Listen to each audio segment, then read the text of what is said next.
きません。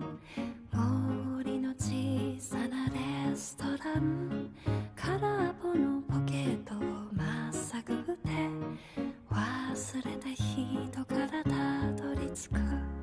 予約は一つもありません。森の小さなレストラン、空席だらけのランチ時、小鳥がパタパタ笑ってる。チュルチュンチュンチュンチュンチュンチュルチュン、チュルチュンチュンチュンチュンチュンチュルチュン。